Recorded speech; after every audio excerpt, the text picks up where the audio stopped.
After that wonderful and stimulating morning session, I think we are nicely set up for the afternoon session. And what a privilege it is to have His Holiness with us for so long. I'm an economist and I can say we are monopolizing His Holiness. This is a monopoly we're having over him for a couple of days, and we are very, very grateful to you, sir.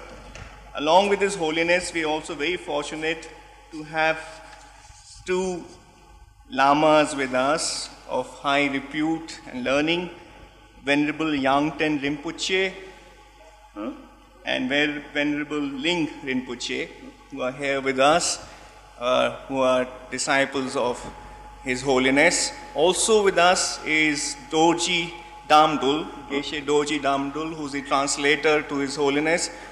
And His Holiness is honorary professor at our place, and Dorji is honorary fellow. And some of you are in the philosophy and psychology department, Buddhist studies department. Last year he was here doing a lot of teaching in philosophy and psychology and Buddhist studies. He'll be again doing teaching in these departments and other departments this year. So we are grateful not only to His Holiness for being here, but in bringing other people along so that we can build on the interactions that we have with His Holiness. After 3:30 today, this session runs from 1:30 to 3:30. After 3:30, His Holiness would need to leave, but we would have Dorji and Venerable Ling Rinpoche and Venerable Yangchen Rinpoche here with us for a little while longer. So you can have tea at 3:30, and those of you who would like to continue this dialogue for a little while more with us all, then you are very welcome to stay on after 3:30, and we would have Venerable Geshe and Lamas to continue this discussion. And we are very fortunate and thankful to His Holiness for having considered this and so graciously bringing His disciples along with Him. Thank you, sir.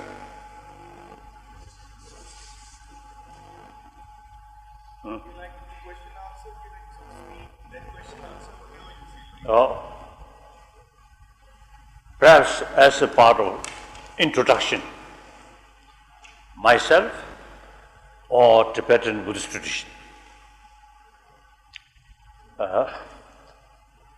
7th century,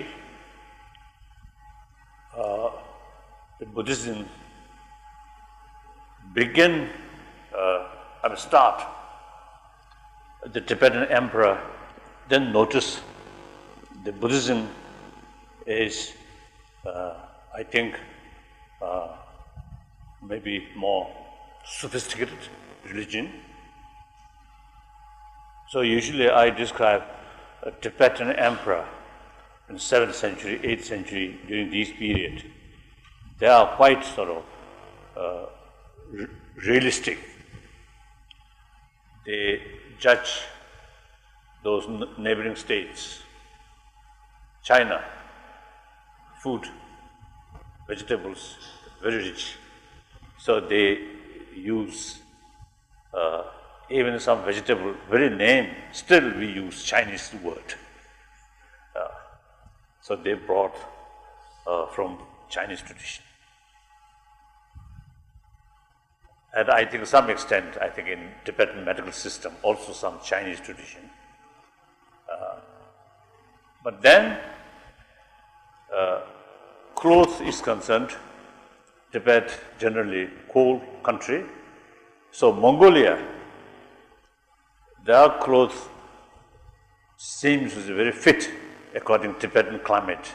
So they adopt Mongolian clothes. Then they watch religion, philosophy. They found best is India. Although at that time already Buddhism flourished in China, I think at least 3-4 centuries ago. But then the Tibetan emperor found Buddhism is the best. So Buddhism is concerned, it is better to approach directly India. So then Tibetan script also copy one of the Devanagari script. So still we can read, we can recognize some word in those Ashoka pillars writing. So we can pick up. But of course, we do not understand the meaning, but you see the letter, because it's a Tibetan letter, script is a copy, one of the Indian sort of script, so like that. Then alphabet, entirely different than Chinese sort of the correct way, like that. So then 7th century, 8th century, Shandarakshita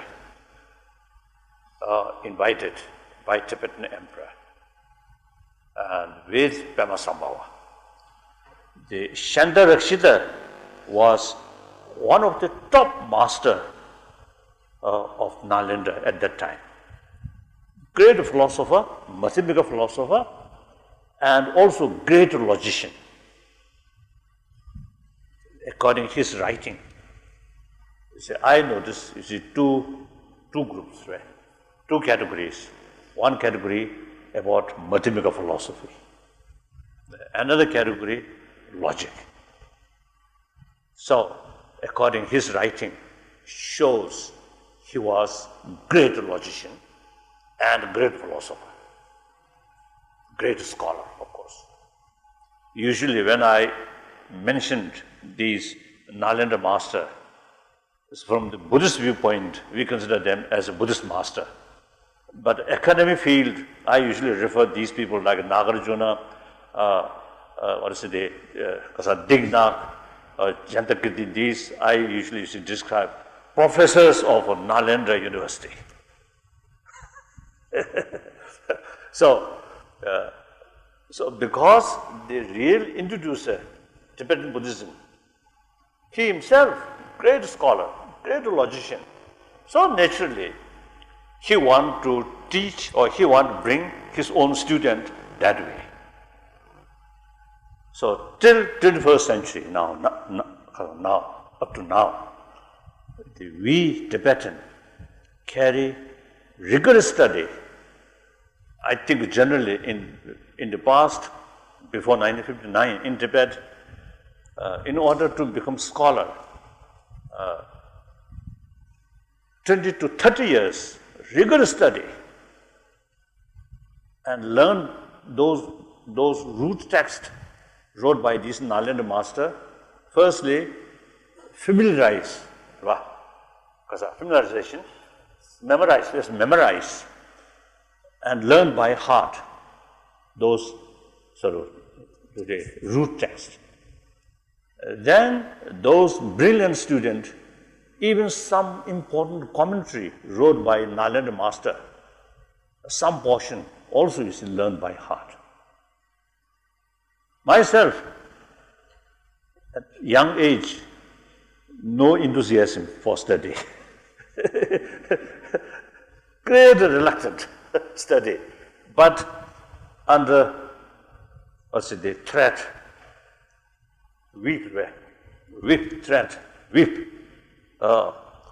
I study these root texts learned by heart. And he, of course, and Yang Ding, these three of us already finished all study. Of course, my knowledge, you cannot compare these people. They are really spent rigorous sort of effort. Me, not that much. And Lingrimchi, still young student, he's still studying, like that. So therefore, I proudly, saying, Tibetan Buddhist tradition is pure lineage of Nalanda tradition. And if you really want, you can examine Chinese Buddhist, or from Taiwan, or from Singapore, or from some American Chinese, or Chinese from mainland China. You can examine with them. And Japanese Buddhist, Korean Buddhist, Vietnamese Buddhist. We are same school, Mahayana, so-called Mahayana, actually Sanskrit tradition. But if you take interview, then you will notice Tibetan scholars, Tibetan who carry 20, 30 years of study, their knowledge is much profound. Of course, this is not self-promotion, right? No. Even myself, still, as I mentioned earlier, my knowledge is limited.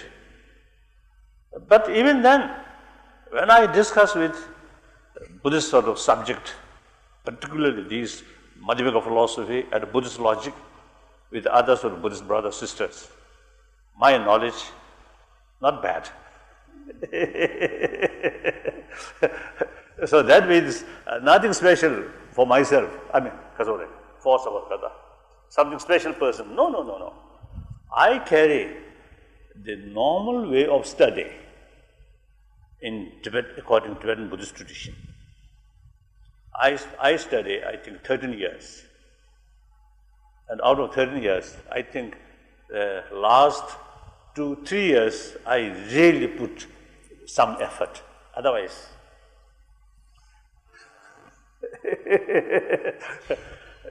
so that's, and then logic, Buddhist logic.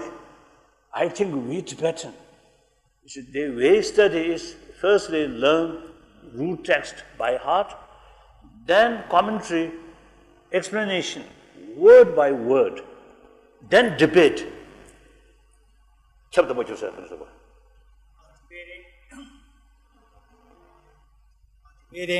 Debating whereby you employ such a logical system using the syllogisms, examining if something qualifies something, should it be the case with the main predicate, should it fulfill the criteria as put forward in the predicate or not. So this kind of very refined analysis is undertaken in that system.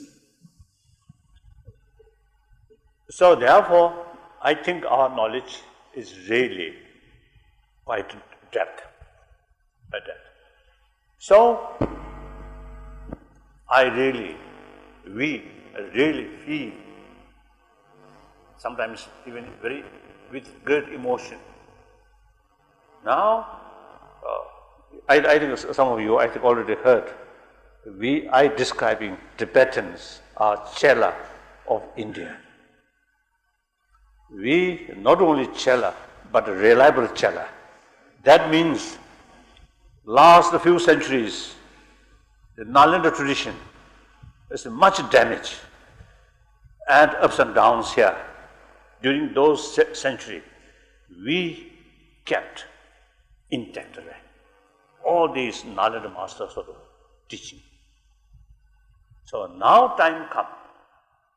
It is our moral responsibility to reintroduce to you what we learned from your ancestors. Sometimes we little bit complain here and there as a refugee, but historically we truly believe you are our master. You are our master. So now it is our moral responsibility to return to our Guru what we kept last several centuries. So part of that, here I'm very happy to interact with mainly Indian student. Very happy. Feel great one. And many years ago, I think more than 20 years ago, I gave one Guhi Samanza initiation, Abhisheka, to 4 Sanskrit scholars from Varanasi University, Sanskrit University. They asked me that Abhisheka, and I performed with Sam Mandala. I so much moved, tear.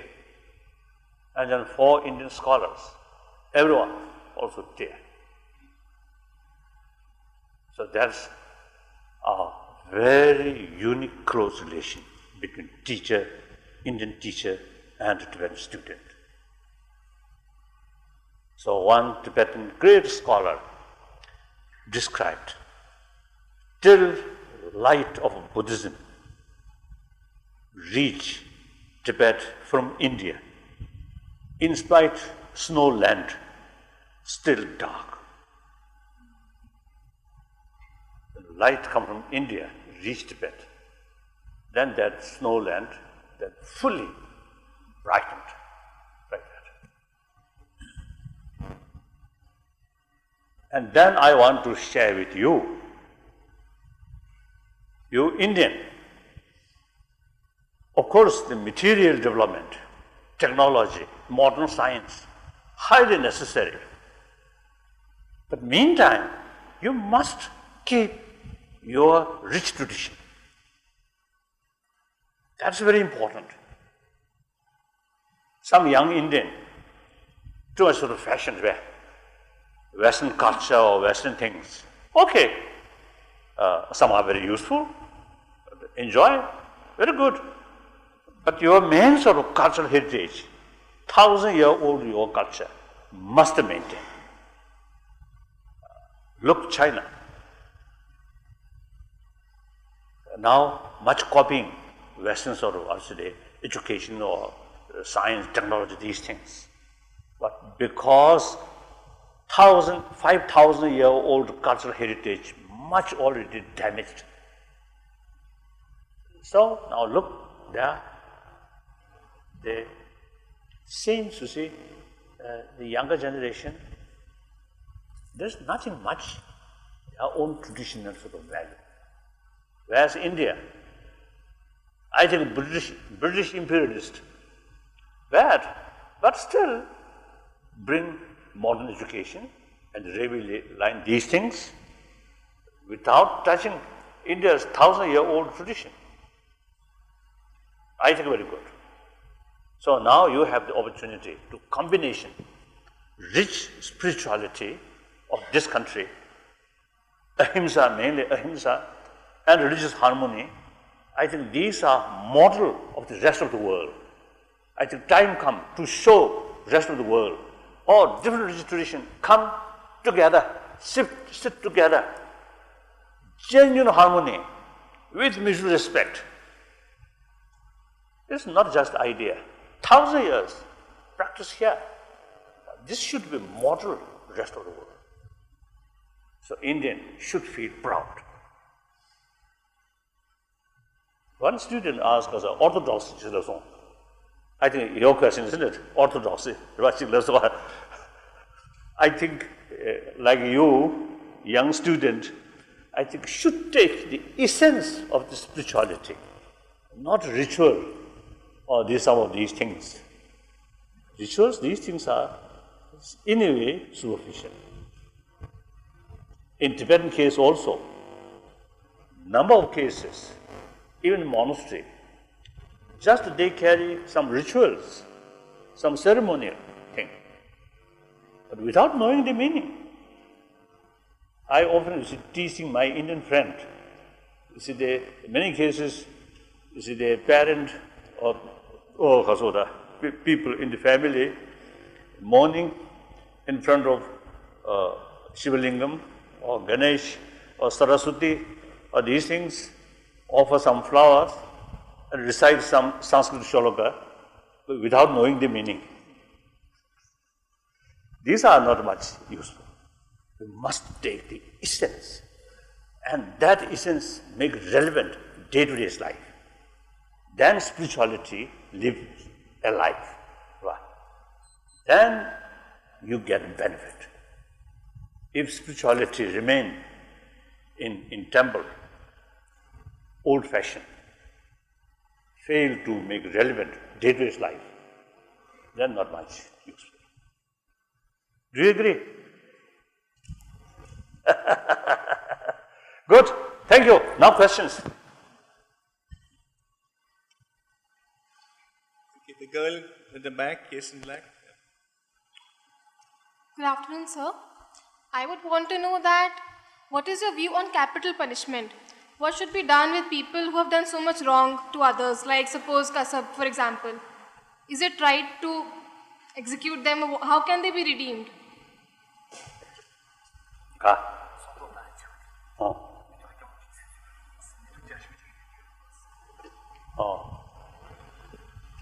Amnesty International was the organization. They start some movement abolishing death sentence. I'm one of the signature.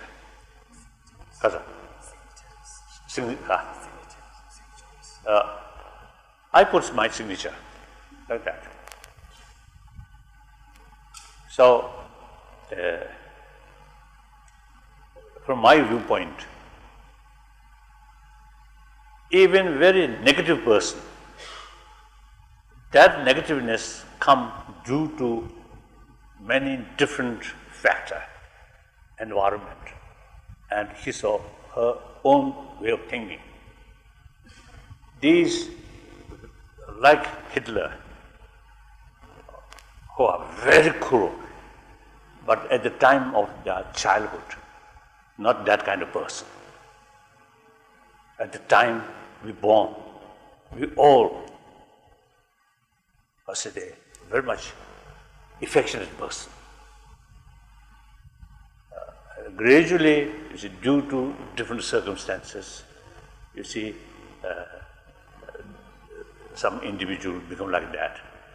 So therefore, if we put sort of right sort of the environment, or right because of the cause, conditions put there, these negative people can be a positive people. So it is much better keep alive, then educate, provide them maximum affection. Then they can gradually can change. So therefore, death sentence, of course, brings some immediate satisfaction. That person did something very wrong, now finished, so feel happy. But long run, that's not human way to treat these negative person. As far as potential is concerned, everybody have all these potential of negativeness. And also the positive potential, also everybody have same. So we must nurture these positive sort of quality and make clear these negative things through education, through compassion, and with patience. I think that's the way. Next question.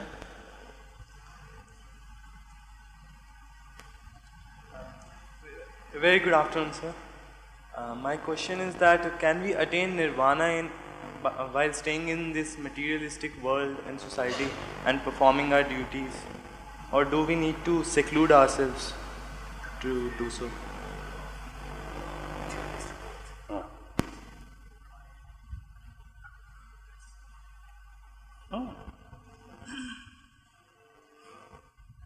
At the time of Buddha, I think to some extent materialistic life already there. But then, since then, Indian society as a whole, look, you see, these kings, rajas, you see, big building, that also materialistic way of life. But within that, through centuries, some individual, through their own effort, achieve very high sort of special realization, including Nirvana. So why not? Today, 21st century, same human being, same potential. From the Buddhist viewpoint, particularly the Sanskrit tradition, everyone have the Buddha nature, Sukha Darshindaya, or Tathagata Garva. So long, clear light, there, Tathagata Garva is there. So entirely depend on one's own effort.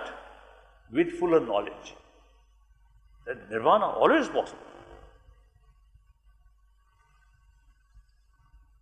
Can we get a particular definite direction to it? Do we need a guru to direct us? What? Where? Oh yes, he had. Oh yes.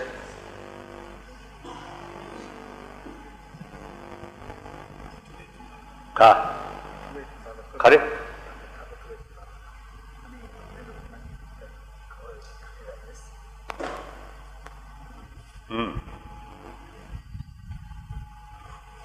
I think 11th century, about 11th century or 12th century, one Tibetan master, very famous Tibetan master,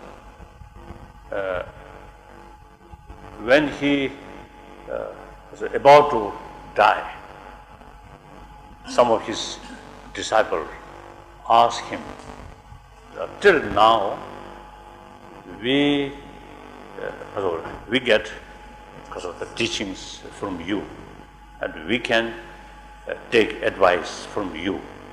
Now you will not, no longer here. And what we should do? Who is the best teacher? Ask him. Then his answer: you should not rely on person, but your teacher should be those texts. So text still available. As far as Tibetan Buddhist text is concerned, the translation from Sanskrit mainly, and also Pali, also some Nepalese, and I think around 10 books from Chinese translation. But the rest of about 300 volumes, all translation. So these are our sort of textbook. These are teacher. So you can learn how to change this very mind, how to discipline this destructive emotion, not through faith, but utilize our intelligence. The basic Buddhist way of approach is utilize human intelligence maximum way. Through that way, transform our emotion. That's the Buddhist way, particularly the Nalanda way. So knowledge, firstly, I think we need some kind of map of emotion. Then we should know the contradictions each other. Then those destructive emotion, we find counterforce emotion. These emotions, as this morning I mentioned, based on valid reasons. So utilize maximum way these reasons. That brings new conviction. New conviction brings enthusiasm. Enthusiasm brings effort. Effort then gradually make impact in our limitless time habituated way. Habituation, these negative emotion, eons, but no basis, solid basis. So new concept, new understanding, although short period, but profound basis, valid basis. So our intelligence then know this is wrong, this is right, then gradually change. According to my own little experience, like altruism, infinite altruism, the Buddhist term, bodhicitta, and understanding of shunya.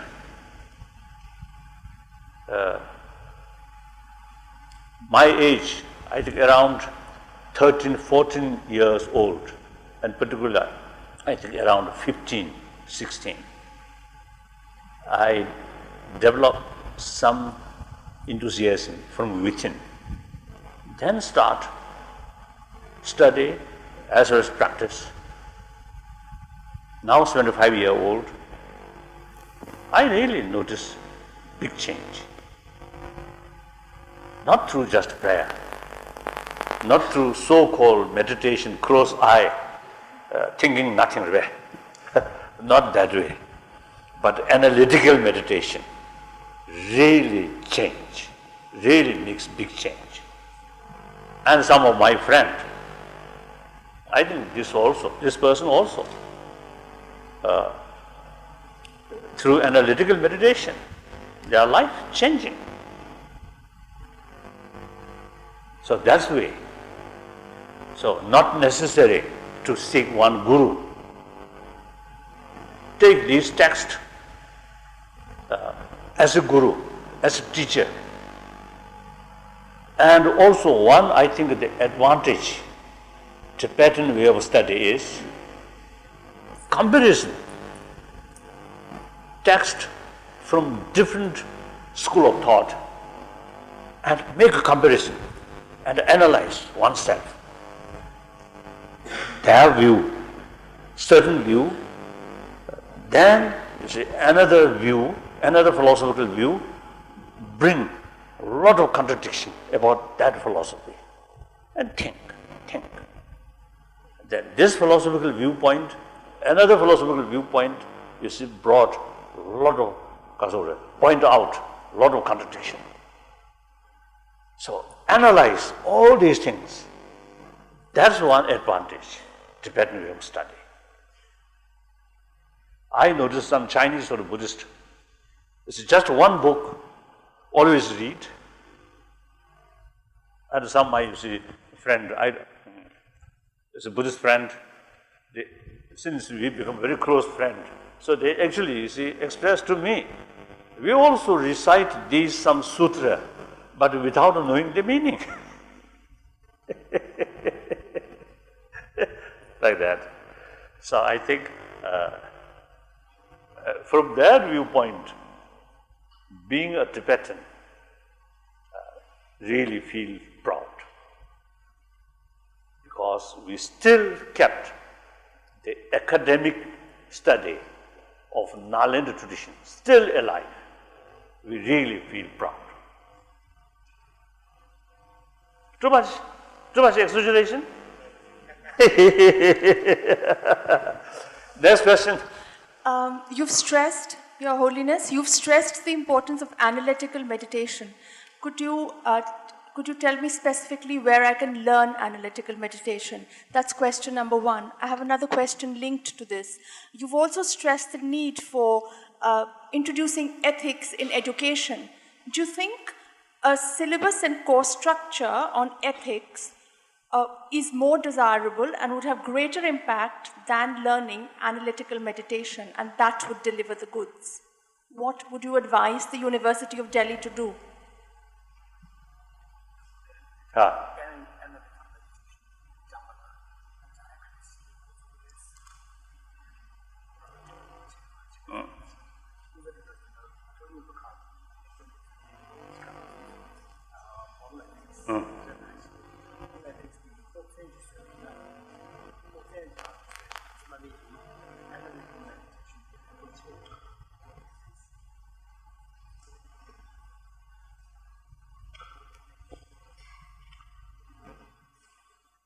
The first part, first part is analytical. I think in order to carry analytical meditation, firstly, our mind must be open, neutral, should not have any preference, and keep skeptical, doubt.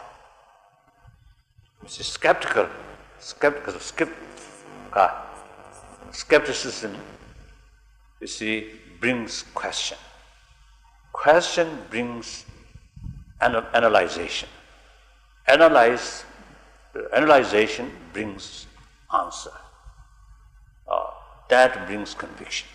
So our mind, like scientist, genuine scientist, our mind must be open and very objective and skeptical. That's one way. Right? Then, according our experience, then one, I think, good thing about Nalya tradition is use logic way. Excellent. Like Nagarjuna and these Arya Deva, and all their text, all the writings of these great masters like Arjuna, Aryadeva, we see that the style of composition of theirs is primarily based on putting the form of syllogism, using syllogisms as a means to establish their concepts. So that's the way of analytical meditation. The second part, moral ethics. Although why we need moral ethics? Here, logic's very important role. But the ethics itself, so ethics, if you are to qualify in one of the two characteristics, in the form of the enthusiasm side of our mental qualities and the wisdom side or the intelligence side of the mind, we qualify the ethics in the first part, which is the enthusiasm part. Not wisdom,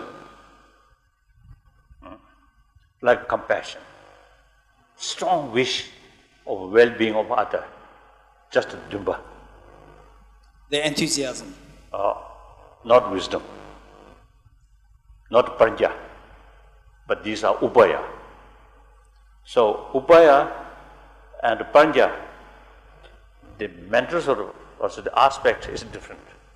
Prajna, sharpening, penetrate the object which you are analyzing. The upaya, not that way. But upaya, some kind of conviction. That conviction much depend on the analyzation. The analysis, the analytical thinking. So there's a whole Buddhist sort of way of approach. The emotion itself is the basic tradition. Emotion by in itself belongs to the category of the enthusiasm or the aspiration. That emotion, yang tabata, yang matava said, shirok desu. So whether to qualify one emotion as positive or negative is determined by the intelligence side. So the backbone of positive emotion is wisdom. But the actual mind do things separate, different things. Prajna and upaya. Do you know something? Like that. Huh? Oh, yes. Good afternoon, sir. For this heavily religions encircled by snow-covered mountain. Yes. Tibetan. Tibet.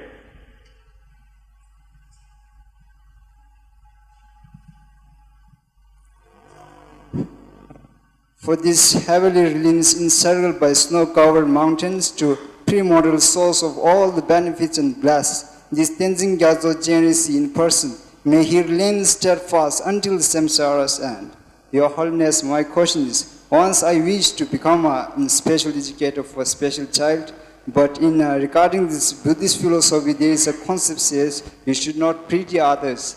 So whether this sentence is correct or not yet confident, so I would like to know the reason behind this concept.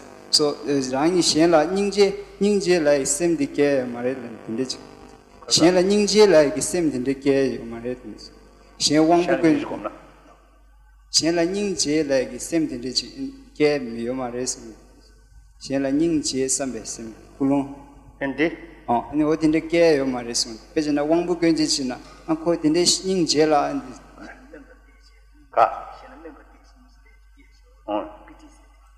때려. 때려. Yes. You see, genuine compassion. You see, in our usual sense, it's a bit of pityness. In some kind of feeling of pity. You see, you consider a little bit sort of fortunate, the other one unfortunate. So there is sort of some kind of mental aspect looked down. That's not compassion. Compassion, the other, even more dear than yourself, and full respect, then develop sense of concern about their well-being. That's genuine compassion. And also now here, compassion, you see the one like compassion or love which mixed with attachment, very much oriented others' attitude and action. Therefore, that kind of compassion is biased only towards your friend who is nice to you. That kind of compassion cannot extend towards your enemy. Now, other genuine compassion on the basis of respect as sentient being,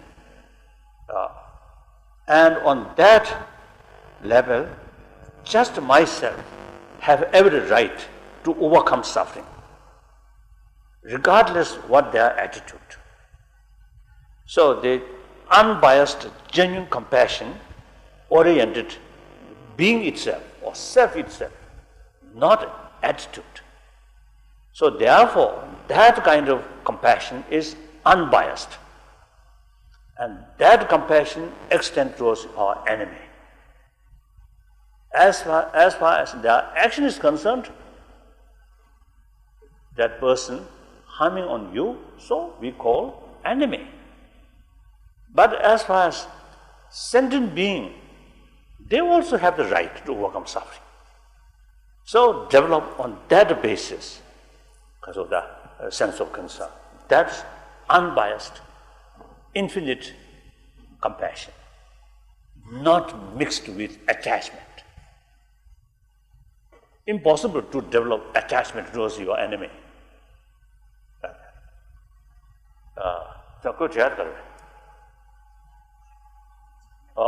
So, Nyingji, I'm a Tibetan word. Nyingji, said the Nanzu Namju Pagal, Nyingji since Sajiktua. Deep has a mare. So, Nyingji said, Momadi, Parabolia, Kushevche. Benan the London City Nalia. Dan Sinja Tamjela, Yishin Norbu La Hakwe, Tanjo Drive, somebody Dado Jevon Zimbasho. Kang to Sudan, Robert said, Dani Gule Mandashin. Shanla Samba Tawa, Chod Jevon Zimbasho. That Ninja Mama did it. Just what? Bena, genuine mother and genuine compassion from mother to child. Mother, even you see, willing to sacrifice her own life for sake of the children. Even animal, some birds do that. When you see some threat to their youngster about to come, the mother is willing to sacrifice her own life for protection of their own because of that youngster.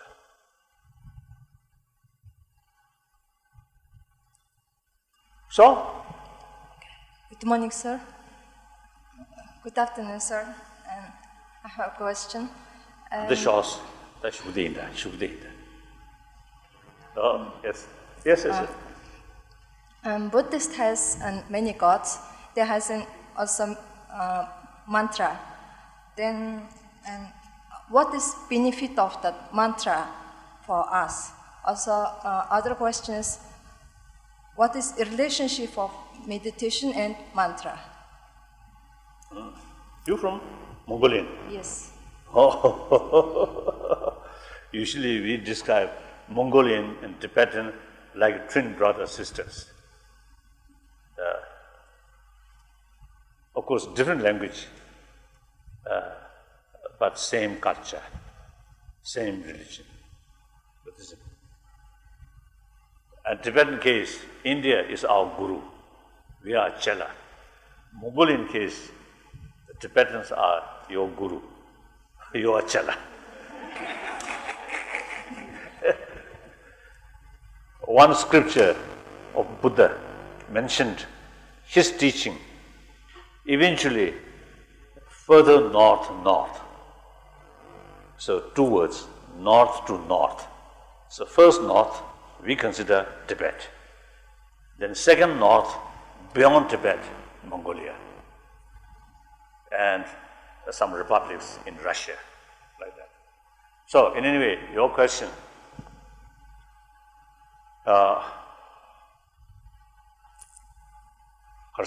deity magu 싶었어.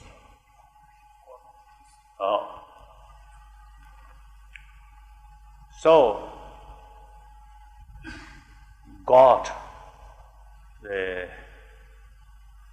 I think the very word God, danger because of that misunderstanding.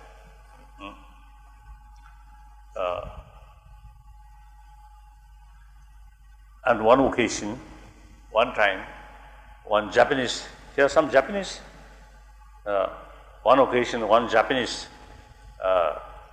he came to see me and he just visited Tibet.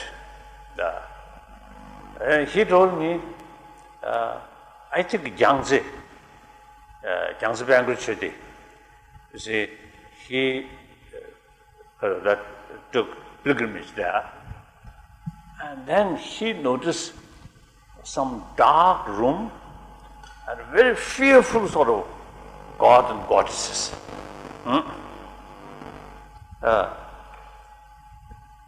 Then actually that night he lost his sleep because of fear. Constantly, you see, because of the reflect, the fearful deity like that. Oh. So then he asked me, why? Buddhism is very much based on compassion, but so much this wrathful deity, what is that? He asked me. So perhaps I think I can say in Tibetan Buddhist tradition, I think too much deities.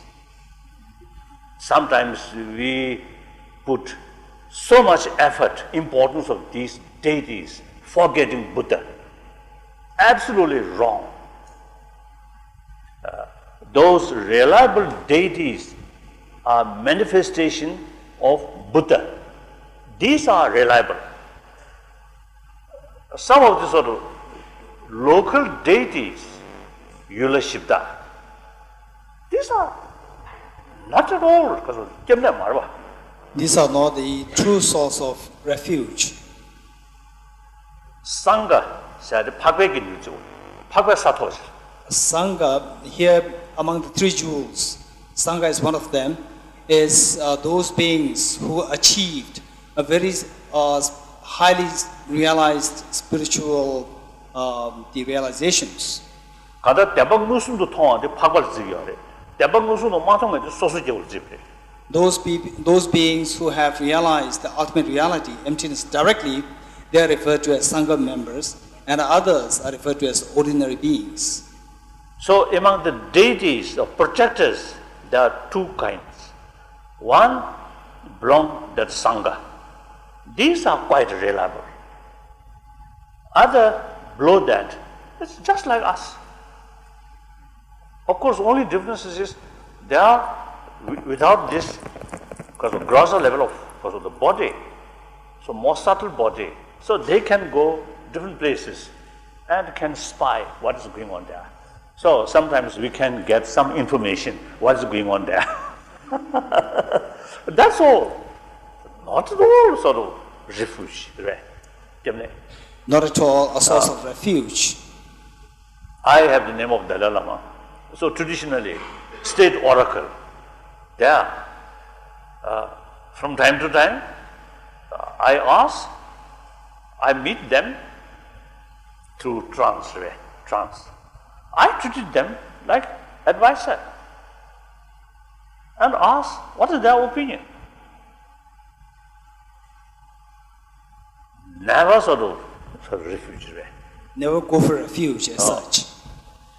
So uneducated Buddhist, I think, strictly speaking, people who worship these sort of lower being of deities, essentially, if they really worship, they're no longer Buddhist.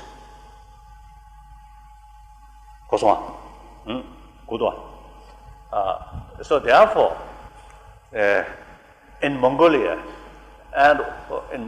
shamanism, worshipping some spirit, these are, before Buddhism came, such practice there. And sometimes animal sacrifice also there, in Himalayan range.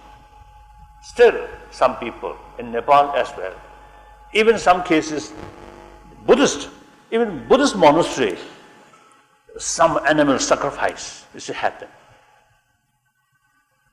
So now, last several, now I think 3-4 decades, we actually sort of, explain these should not, practice like that. So therefore, in lower level of different deities, there are so many deities, thousands, I think 100,000s there, each village, some deities there. So the higher deities must be someone where in the text, and tantric text, mentioned like Mahakala, tantric text, Guhi Samanza, tantric text, and Hiruka, tantric text, and Baza Bhairava, tantric text, or Gilaya tantric text is mentioned. Some. These are reliable. So we must make. Now here I think we have to know their background, something like social background, Dishyamgarisha. So here in this case, we really need to have a proper awareness and the knowledge of the background of these different deities. Then mantra, recitation, carry rosary, Catholic also carry, Catholics, and also Muslim. I think 90 beat or 99 beat or something. So, different name of Allah. So, Hindu Tantra also is to carry rosary. And Buddhist Tantrayana also is to carry rosary. So, mantra is common. Buddhist, non-Buddhist. So, those mantra which mentioned about emptiness, shunyata, and bodhicitta, then you can say this is Buddhist Tantrayana. Those mantra which mentioned about soul, then non-Buddhist Tantrayana. We cannot make distinction. Practice of some yoga, Chandalini, Kaza, Kundalini, Chandalini, right? The channels and the drops. Common. Non-Buddhist Tantrayana, Buddhist Tantrayana. And also controlled breathing. Common. Like Samadhi. 100% common. Vipassana, there are also 2 levels. In Vipassana, there are 2 kinds. One is mundane Vipassana, and the other which is supramundane. The the mundane vipassana is common to all the different religious systems. Mainly Indian non-Buddhist. And I heard the ancient Greek Orthodox Church, Christian. I heard some monastery in Greece where women not allowed for pilgrim. So some remote sort of monastery still have the tradition of meditation or samadhi in Christian tradition. And some monastery, even non-Christian, not allowed. So, for me, no hope to visit these areas. Like that. So therefore, you see, this study, perhaps you see, I may share with you one joke. When I give teaching Tibetan, and sometimes I used to mention, we, without knowing the real Buddhist structure or Buddhist system, simply recite Om Mani Padme Hum, Om Mani Padme Hum. So when you a little bit hurry, then Om Mani, Om Mani, Om Mani, Mani, Mani, Mani, Mani, that. That sound looks not Sanskrit word, but English word, money, money, money, money, that. So money, money, money, money, money, money, money, isn't it? Further clarification, dollar, dollar, dollar, not Indian rupee. Like that. So these are people who just relying on recite some mantra is, I think, clear sign of degenerate about rich Buddha Dharma. Yeah.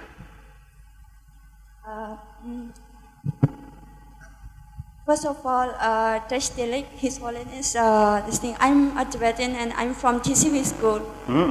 And I can say that you are like a real mother for me and for all the Tibetans, specifically people from Tibet like me, because whatever I have and whatever educational opportunity that I have accessed till now is because of you. Is that? And before that, this is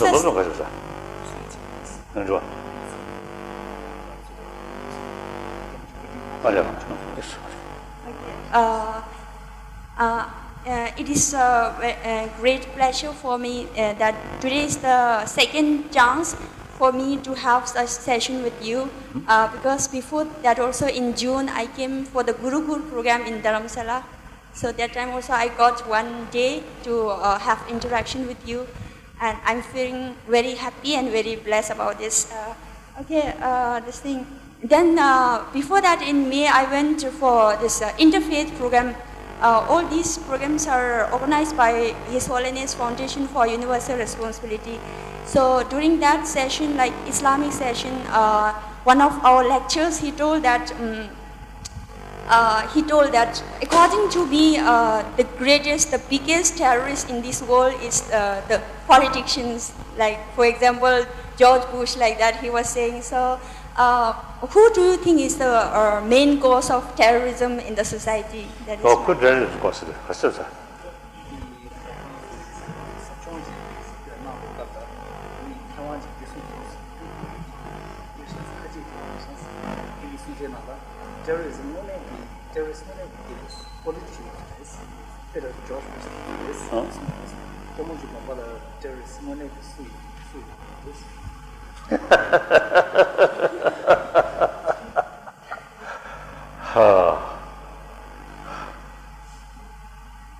I think two levels.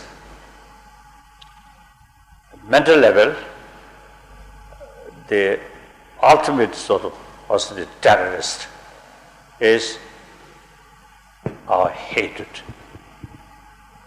anger, hatred. It's the ultimate source of physical terrorist. Unless something changed there, terrorists will not cease. Hatred keep parent to children, children to their children. So long, hatred. And also hatred sometimes come out of sense of insecurity. So weaker section sometimes you feel through their own imagination some threat. And also jealousy or envy. Then physical level, perhaps I think people, I think two things. One,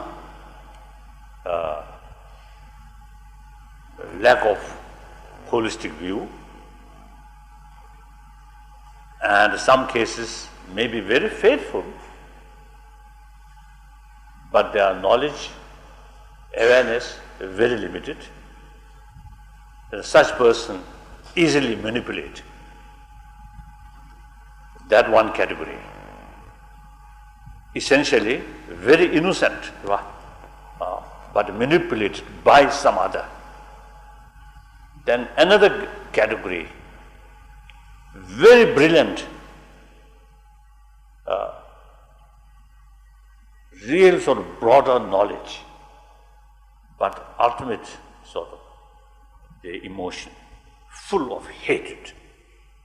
So all their knowledge, all their brilliant brain used for destruction.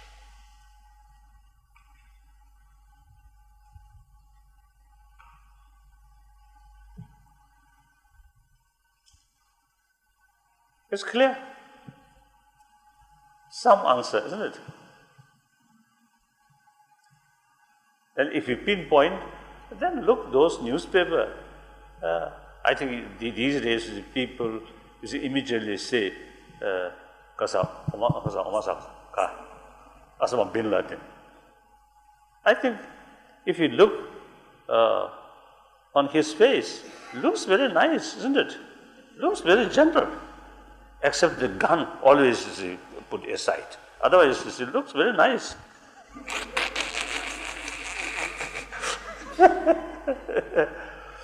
I really believe, like bin Laden or Saddam Hussein, if before Iraqi crisis, if some trusted person as a group, some Nobel laureate, some scientist, go meet Saddam Hussein and explain, if you carry this sort of attitude, then war with America unavoidable. Express sincerely, there is possibility to avoid my way. So therefore, at that time, before Iraqi crisis happened, some people wrote to me, expressed I should go to Baghdad. I thought that's unrealistic. I have no one in Baghdad. So even with visa, reach Baghdad airport, like stranger, where to go? I don't know, isn't it? So that's very unrealistic. But at the same time, at that time, I really felt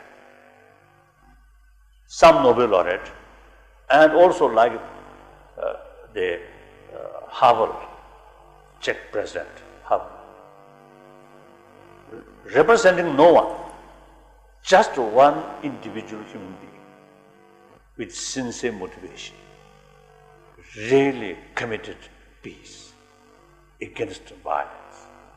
Such good people, go there, tell him, I think he also human being, He do not want lose where? War. He do not want to topple his own sort of position. The problem is, someone go there without trust. How can serious discussion? Full of suspicion. Someone, as one diplomat, go there and talk. Then the other one immediately feel what behind this nice face, nice word, what agent? Immediately. So just sincere one individual who carry no one's represent or no one's wish, simply find peaceful solution and let develop trust. Then I think discussion can take place. Some solution can find. So therefore, after that, I appeal to President Havel and Bishop Tutu and some other, and declare a former president of South Africa. I know very well. So I appeal these people. Now we should, in future, we should take more active role. When a place about some crisis, about coming, should go in this place and talk concerned people. So far, the Forum 2000, one organization, started by Harvard, actually you see carrying this sort of idea like that. So that I really feel. So sometimes ourselves is too much sort of pointing or terrorist, then maybe that attitude hardened their position. So bring them as a human brother, human sister, bring them together. Let them feel we are same human being. If we push them hard. That's my view. Your Holiness, in the morning session, on a question on ethical values, you said we should be mindful of our actions, that it doesn't cause any harm to anybody. Post the 9/11 attack in America, you very famously said that America has a right to go after the perpetrators. So how does one reconcile this contradiction?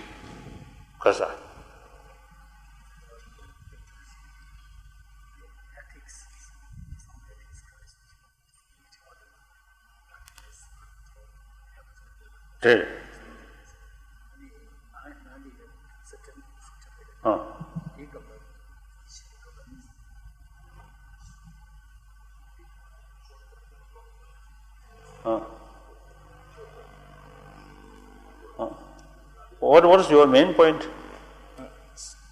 Your Holiness, my main point was that when you're talking about ethical values, the best way to gauge it, you said, was whether to see whether our actions cause harm to anybody else.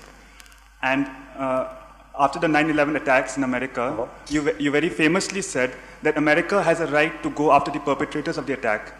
So that attack, there was a lot of collateral damage over the years that we have seen in Iraq and Afghanistan. So now how does one reconcile this patent contradiction?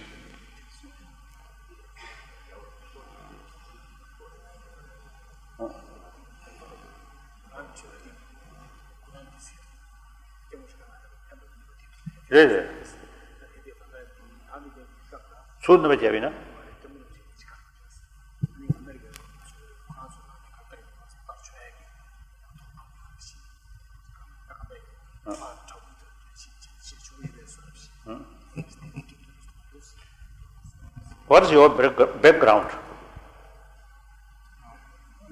Good day, I'm a student of law. Tibetan? Yes. Oh. No. Ka. No. Pavana. Kasa. Good.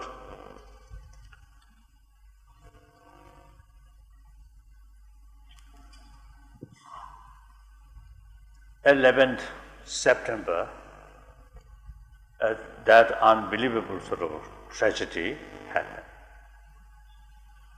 The next day, 12th September, I wrote a letter to President Bush. Since I know him very well, I also personally, as a human being, I really love him. Really a nice person. But naturally, some of his sort of policy, I think due to some of his advisors' view, I think something wrong.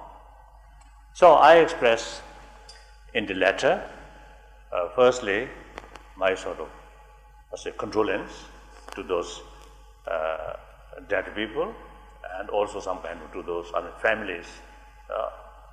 And then I express I hope the counter sort of measure for this tragedy, hopefully non-violent way. I wrote just next day. Then I think soon after that, I was in Calcutta. So many West Bengal sort of what's the media usually a little bit rushing. My visit that part rare. So one side they are very much rushing rare. They asked, you see, about the tragedy. I mentioned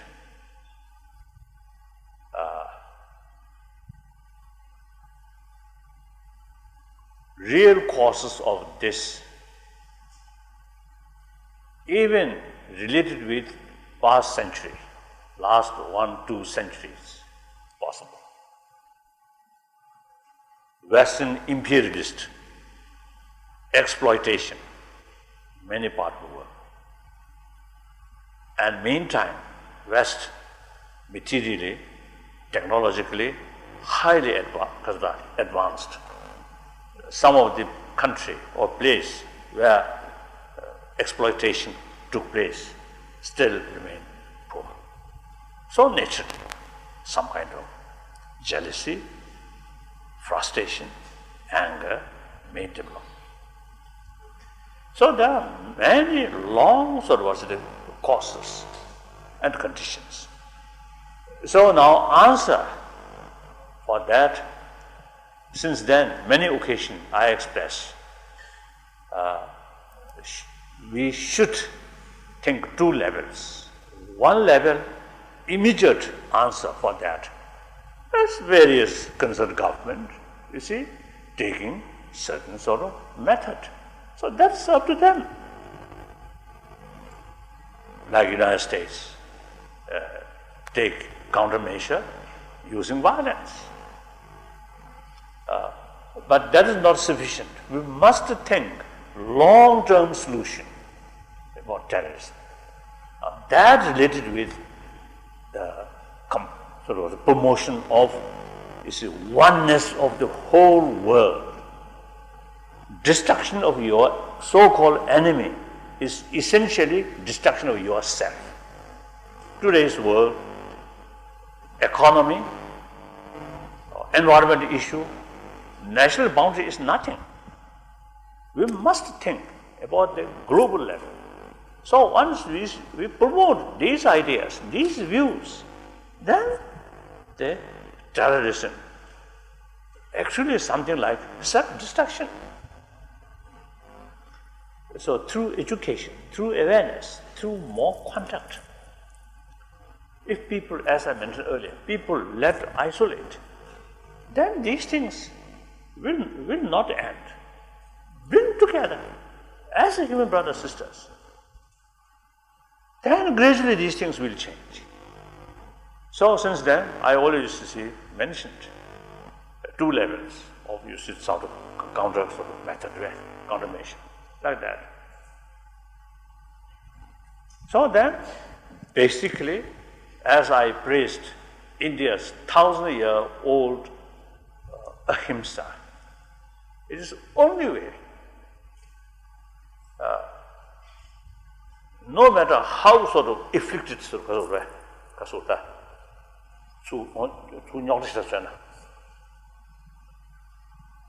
in spite of their attitude of violent sort of what's the action like terrorism. If you take similar way countermeasure, the violence, no end. Violence, counter-violence, again counter, again counter. At that time, I express, if we handle this crisis wrong way, today, 1 Bin Laden. After 5-10 years, 10 Bin Laden. Afterward, 100 Bin Laden possibly come.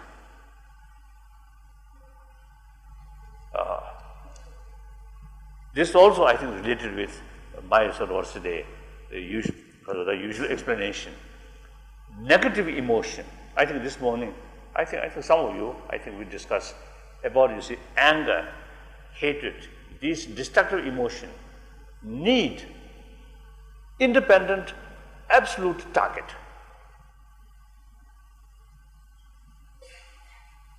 When after this, September 11th event happened, then many people concentrate. All these things happen due to Saddam Hussein. So he becomes the independent, absolute target. Reality, the anger, hatred need independent, absolute target. In the face of destructive emotion, no room of relativity. Need independent. So with that sort of emotion, one believe once Saddam Hussein finish, everything okay. Reality, not like that. When Saddam Hussein, more criticism about Saddam Hussein is developed, his sort of weapons, these things. One occasion in Germany, I mentioned Saddam Hussein, dictator, without his army, he cannot be that way. His army, the National Guard or something, National Guard something, a Republican Guard, without a weapon, just about 100,000, cannot be forceful, powerful. So this weapon, not produced in Iraq itself, but from West Germany also. I mentioned from other sort of the industrialized nation. So ultimately, such dictator built by Western money, Western technology. So they also, you see, have some sort of responsibility. Right? So that's the reality. When our anger develops, cannot see these vast sort of holistic view. Only one target, absolute target. So that brought disaster of powerful nation, United States. And the president himself, very nice person, but his method, wrong method. His motivation is good. Aim is good to bring democracy in Iraq. So benefit to Iraqi people. But method, violence. So unnecessary complications happen. Thus we can't blame one or two individual persons. But things are relative. Asoda, there is no one event due to just one cause. No. Every event, vast sort of factors, like that. Your Holiness, Buddhism and Jainism originated at the same time. Buddhism and Jainism originated at the same time against the existing Hindu practices. So, Your Holiness, Jainism speaks of self-penance or self-punishment as a matter to achieve moksha. I would like to question, how important is it that we punish ourselves in order to achieve moksha? What does the Buddhist speak about it? That's Jainism, Buddhism, and also one part of Sankhya, very rich ancient Hindu tradition. Sankhya, two categories. One Sankhya, Changchen Harjeba, one Harmeba. No, a theistic Sankhya and non-theistic Sankhya. So, including non-theistic Sankhya and Jainism and Buddhism, I think only these three traditions of India is to believe law of causality, no creator. Now, within these three differences, the Jainism and Sankhya both believe Atma, or soul, permanent, unchanging oneness. Buddhism do not accept that. Anatma theory, selflessness. Selflessness does not mean Buddhism do not accept self. If we deny existence of self, it's quite foolish. I'm here, I am myself, yourself. It's fact, isn't it? So then, why does the Buddhist say selflessness is independent, oneness, unchanging self? That kind of self does not exist. So yes, then I think all three and also some other ancient sort of Indian tradition believe moksha. According to Jainism,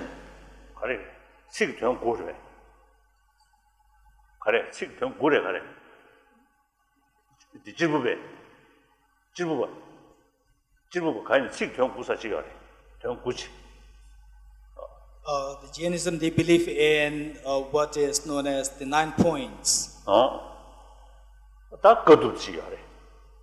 one of which is the practice of asceticism.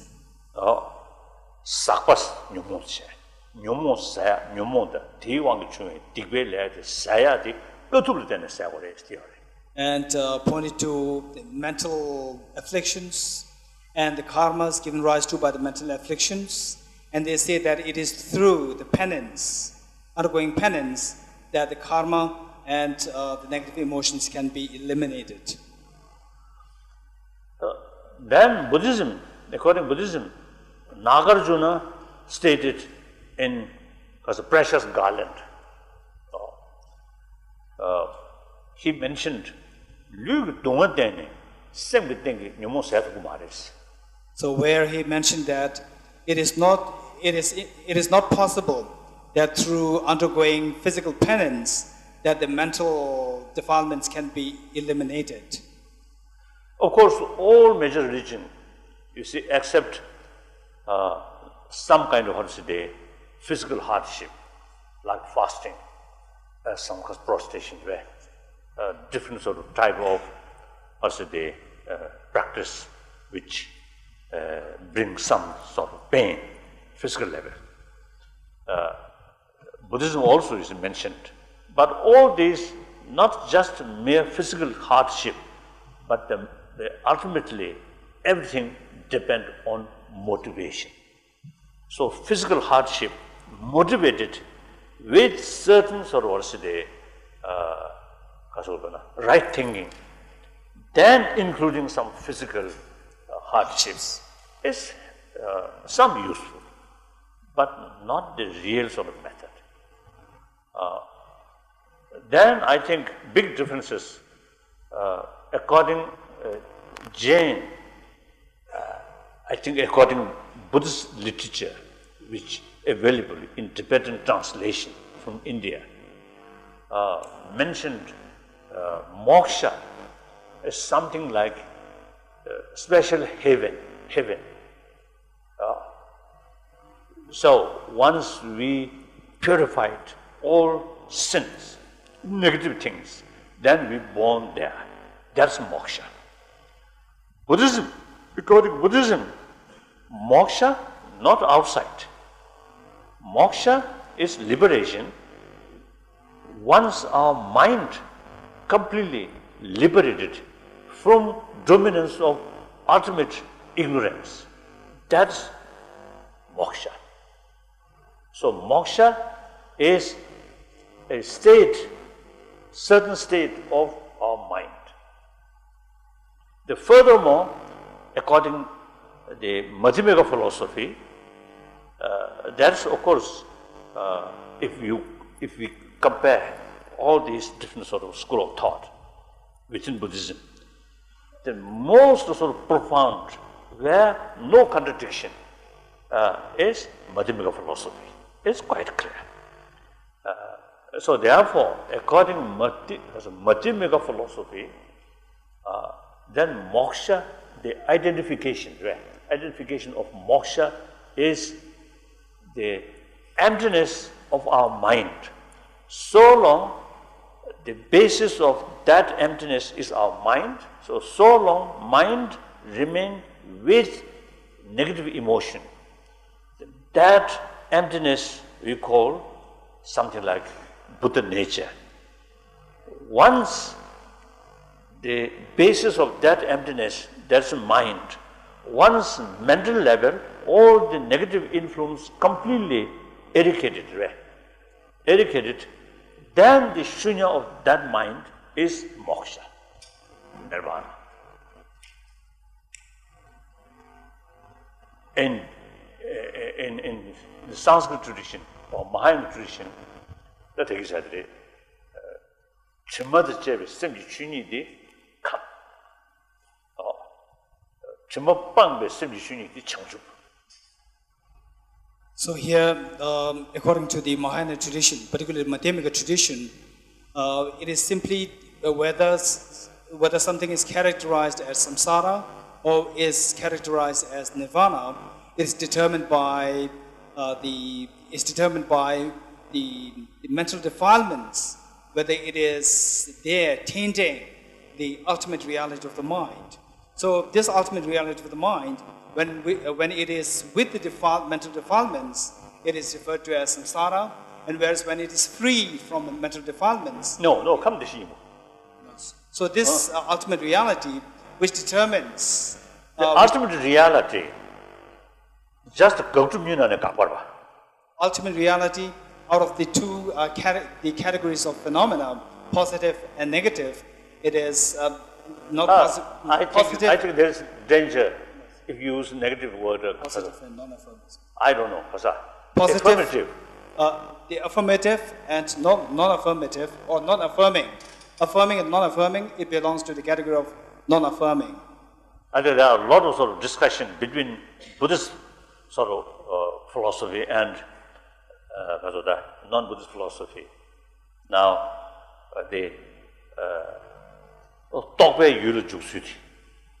as to how the thoughts or the mental conceptualizations, they engage with the objects. There is again a discussion whether how that engages with the object between Buddhist logicians and the non-Buddhists.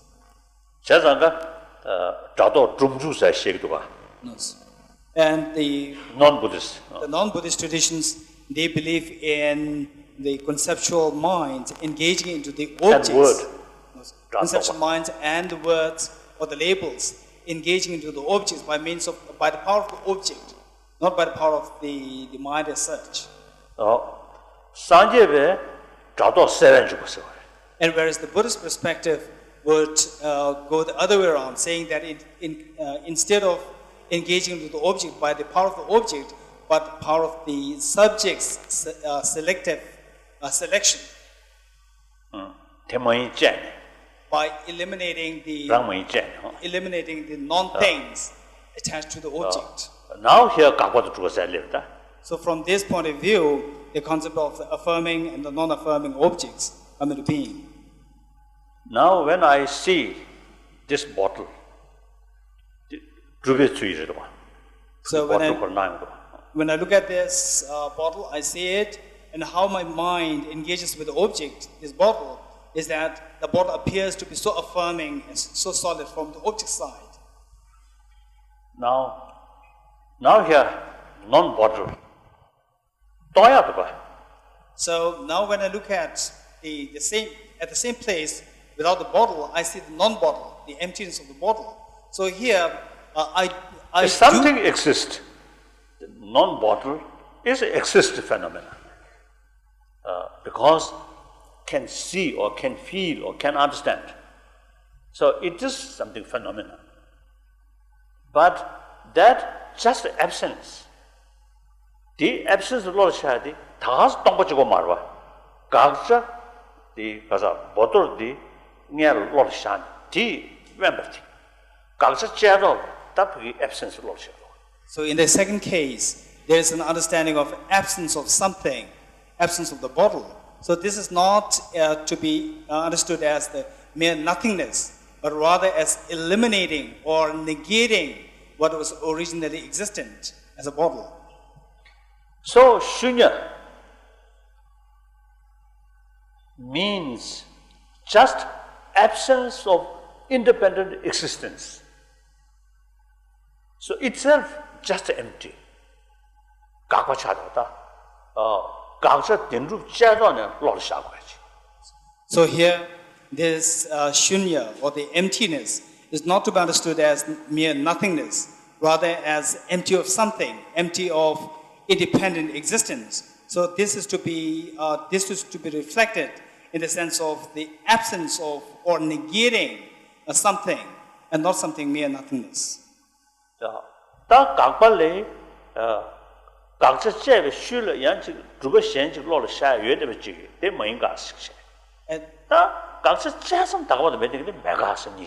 And this non-affirming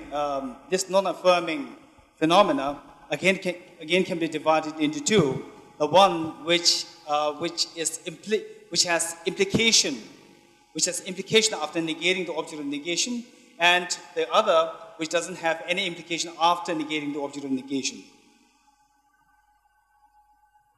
So and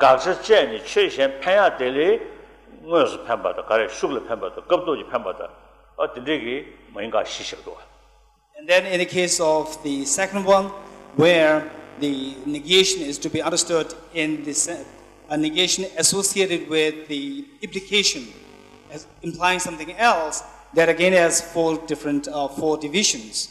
One which is the object directly implied, indirectly implied, contextually implied, and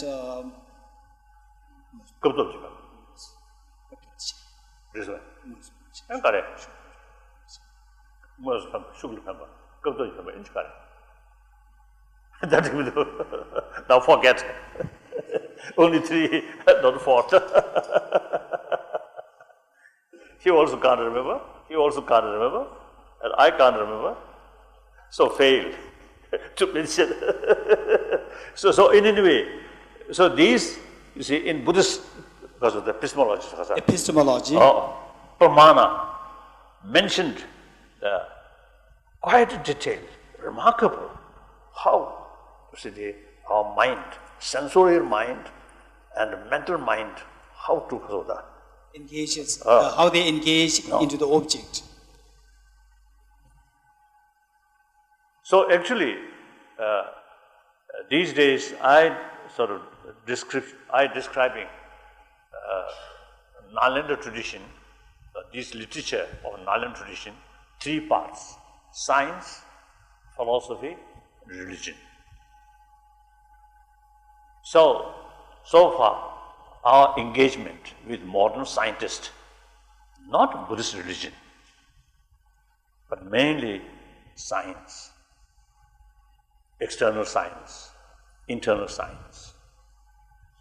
And then some extent, like the absence of independent existence or non-existence from objectivity. These are very similar that of quantum theory, quantum physics. Oh, one Indian physicist, Raja Raman. His nickname, India's Sakharov. Do you remember? One nickname, India's Sakharov, who are one of the scientists who built nuclear. Raja Ramana, or that one. Raja Ramanan. One time, you see, in Delhi, one occasion, some dialogue, some discussion, he mentioned, recently he saw one, text wrote by Nagarjuna about the 1st century. There he noticed the essence of quantum physics clearly mentioned. He noticed that. So as an Indian scientist, he feels great proud. We Indian, you see, found the essence of quantum physics even 1st century. So such is I think the typical Sanskrit word, that's something very unique only in Buddhism, Patit Samupad. Patit Samupad. Because of dependent and arising. Patit, dependent. Samupad, arising. So that's the whole Buddhist concept, you see, Kasoda. The whole Buddhist concept is included there in this concept, dependent origination. So Sanskrit word, Patit Samupad, that's something I think very unique about Buddhism. And such sort of philosophical view that to some extent involved with our discussion with scientists. My friend, one great scientist, Paul Ekman, Paul Ekman, who is expert on facial expressions. Real scientist. He never sort of mentioned, I think he actually is mentioned, he is non-believer. When we talk, he always say, I'm no faith in religion. So he, as a result of our sort of meeting or discussion, he really fought the concept of interdependency, dependent and arising, paticamupad. He really loves to see that idea. Then so he often used to use that word. So one day I asked him, in scientific field, do you have that kind of concept, that kind of word? He said, no. This word, so this word originally was not found used in the scientific domain, but then later on, eventually, this word was trying to get into the scientific terminology. Now that this word, not only that, it was trying to get into the scientific terminologies or the scientific domain, now it has got a seat there in scientific domain. He mentioned like that. So therefore, the Nalanda tradition, as an academic subject, right? Science and philosophy, then religion. So as far as religion is concerned, Buddhist religion is concerned, only for Buddhists. Nothing to do with other people. But science and philosophy or concept is something universal. So actually now, we already started some work some books, some material, separately, science, not only Buddhist science, including modern science. One science, one category, philosophy. Not only Buddhist philosophy, but also the ancient, non-Buddhist Indian philosophy, and also Western philosophy, Greek philosophy, and the latest Bertrand Russell's philosophy, Western philosophy. All sort of Compiled. All compiled. So we already started one project, of course, firstly in Tibetan, then translate English, Hindi, and Chinese, like that. So that can be a text, some academic sort of,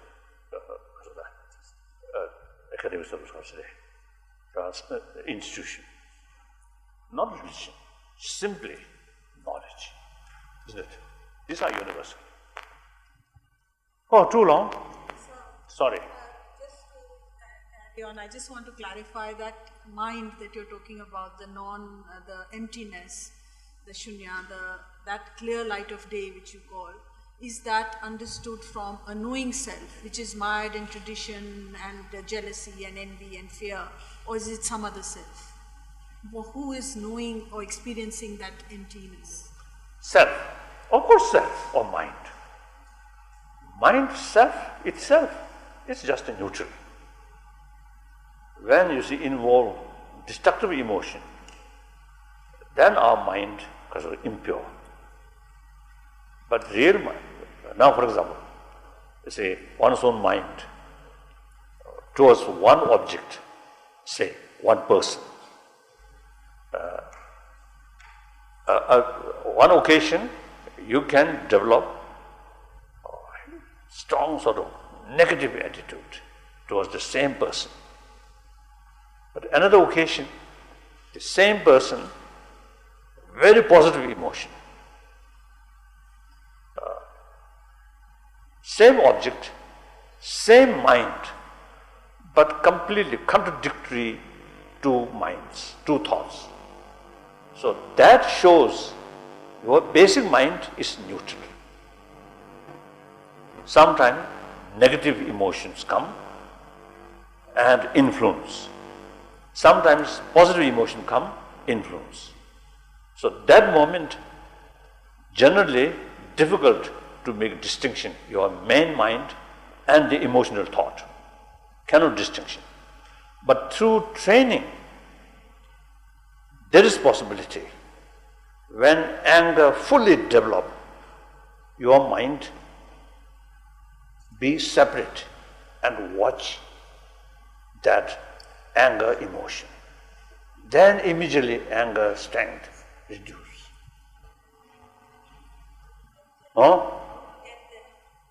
Training. No difference of age. Young person, old person, like me, old person. I can do. Because of that, really, it depends knowledge. Or these, these great scientists, from the birth, they are not that kind of sort of knowledgeable person. Study, analyze, experiment, then become such sort of marvelous sort of mind or brain. Through training, time passes. Similarly, in these subjects also, through training of mind, you can do. Now, I think I can share my own little experience. My age, about, the early 30s, some concept, Buddhist practice, I understand and eventually get some feeling. But some idea, that time I feel too far, almost impossible to cultivate. Then continuous sort of effort, study, thinking. Then my age, say 60s, those subjects which in early 30s feel very far, become very close. So through familiarization, Any subject, any subject, isn't it? At the beginning, very complicated, isn't it? And once you get used, then very easy. When we occasionally, you see, visit because of cockpit somewhere, cockpit in aeroplane, especially those modern aeroplane, big aeroplane. So many switch, so many sort of buttons, and the choose. So when I saw that, if I have to sort of handle the impossible, I may sort of bring the whole aircraft immediately go down. But these, through training, through get used, then you see everything automatically comes top, like that. So our mind have that kind of capacity, making familiar because of the experience, then become very easy. The Shantadeva wants to express a great Indian master by the name Shantadeva, he said that through familiarization or through habituation, there's nothing which will not become familiar to you. So now, of course, change our mind is something different. But that also, even knowledge, gain gradually. Then actual experience, even more difficult. It really takes time. But without losing interest and effort, step by step. And particularly in the time of modern time, a lot of automatic things there. So don't expect some change in our emotion automatically. Impossible. Step by step. I think our human emotion at the time of Buddha and the 21st century here, same, basically same. So change, transformation of the emotion take time. And also the mind, the function of the mind itself. There are so many mind, you see, work together. So the method to change, that also is so many ideas involved. Just one meditation, one practice cannot be sufficient. Like that. Okay. Kanarawa ko shikamsu pida deva malu chune cheres what is ekizoi shabesite padu thank you. Your Holiness, I sometimes feel that some of the Buddhist ideologies and points of view which Buddha gave were given in consideration of the mental and social situation of the people during those times. But in this modern era where there's so much of radical changes in the human social system and scientific advancements, for example, in genetical science, scientists have found ways to restructure genetic codes to cure illnesses and make a person resistant to some sickness and old age forever, and also eradicate emotional and parts of the brain. So how can Buddha's underlying ideals move parallel and sustain with these changes in the long run?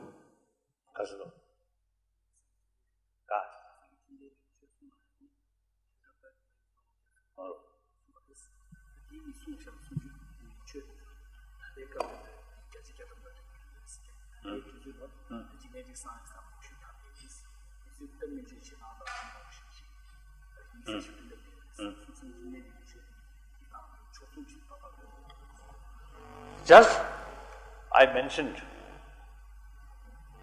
human emotion at the time of Buddha and today, no differences.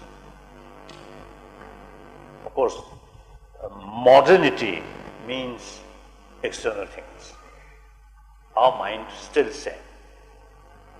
I think in the future, after sort of, I think, maybe several thousands, millennium, say 100,000 years after, perhaps our brain, some change, evolution. Then some sort of thinking or some emotion may change. Otherwise, the next few centuries, few thousand years, I think remain same.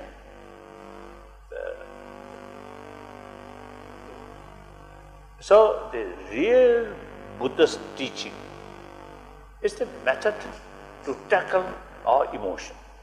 So that level is same. Then cultural aspect. For example, when Buddhism flourished China, the cultural aspect is according to Chinese culture, it developed. And when it reached Tibet, with Tibetan culture, it developed another sort of Tibetan Buddhism. So, it is correct to say Chinese Buddhism, Tibetan Buddhism, and nowadays, perhaps, European Buddhism, possible. So, that not the real teaching, but aspect of the cultural heritage is from one place to another place, different culture, different way of life. There's some change. Then of course,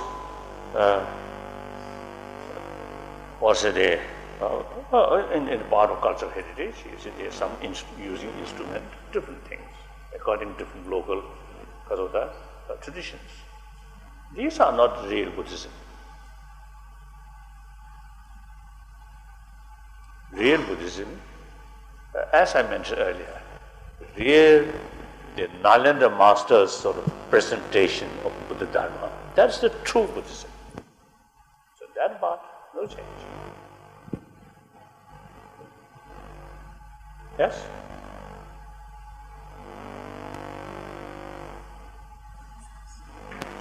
Good afternoon, sir. Oh. Sir, many questions have been raised on teaching ethics. But what seems ethical to me might not be ethical to someone else. So can we really define ethics in a sense which can be justified universally? Or isn't ethical something which is like self-judged? That's right.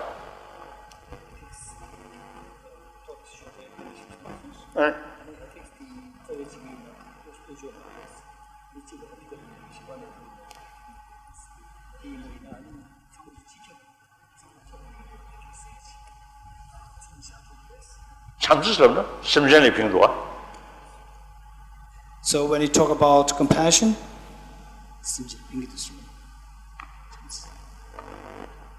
even animal also appreciate. Compassion and love, these are something universal, which even the ordinary animals, they also appreciate. That's universal. Now, mental level, emotional level, something universal. Genuine respect, genuine love,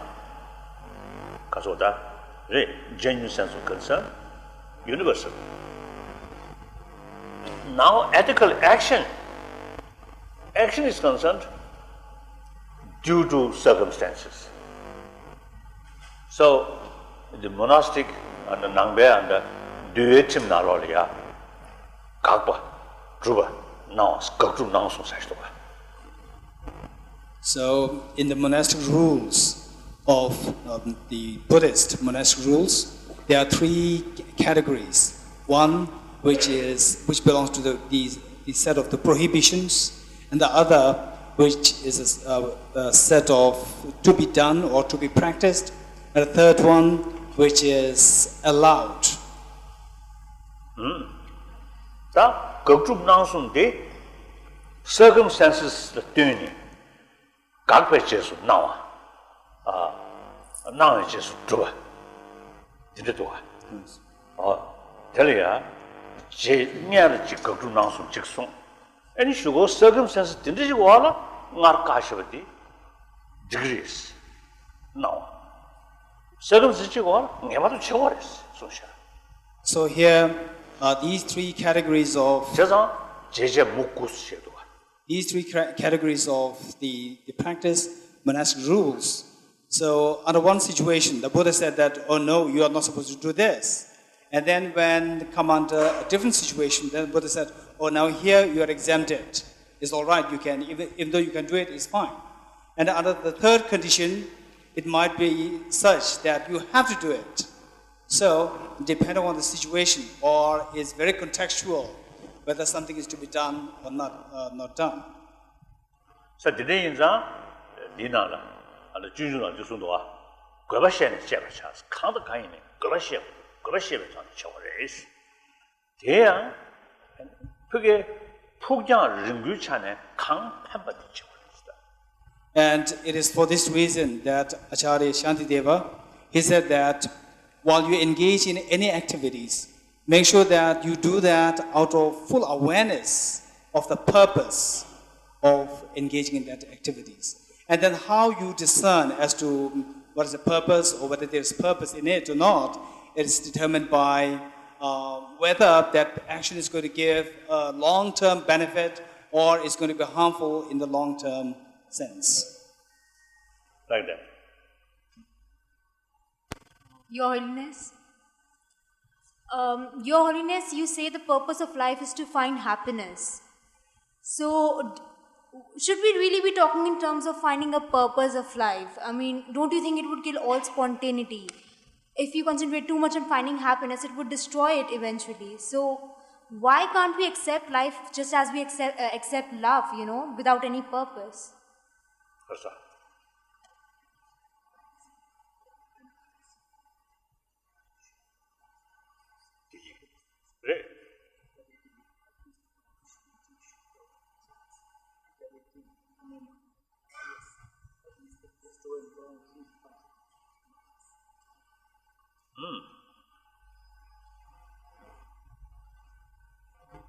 I think this morning I mentioned we have the very smart brain. So we have the ability, vision, great vision, and also memory about past. So combine these two things. You see, in order to achieve mental level satisfaction, it depends on many factors. So we have to deal with these things in order to gain happy life, even if it's a physical health. So unless we just take tranquilizer and some drug and completely relax, that's actually destroy our intelligence. So it's foolish. Like you see, problem there, just you avoid the problem. It's silly. Must penetrate the problem, then solve the problem. That's the real method. Human way get deeper satisfaction. Just avoid like animal.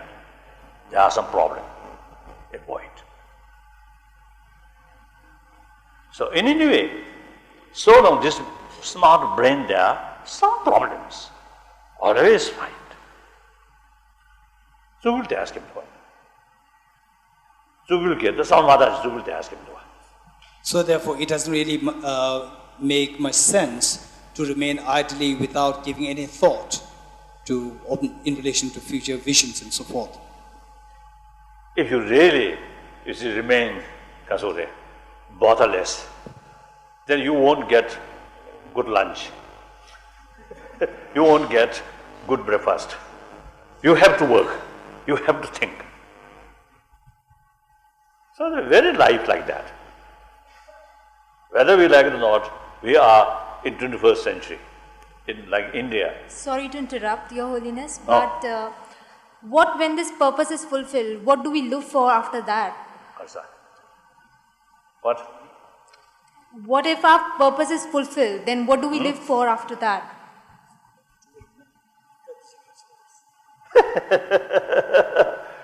Then, at the time of death, very peaceful, complete satisfaction. Then no longer any complaint to your kasur, the friend. Otherwise, you see, at the time of dying, a lot of complaint, a lot of resentment, and anger, frustration, fight. No use.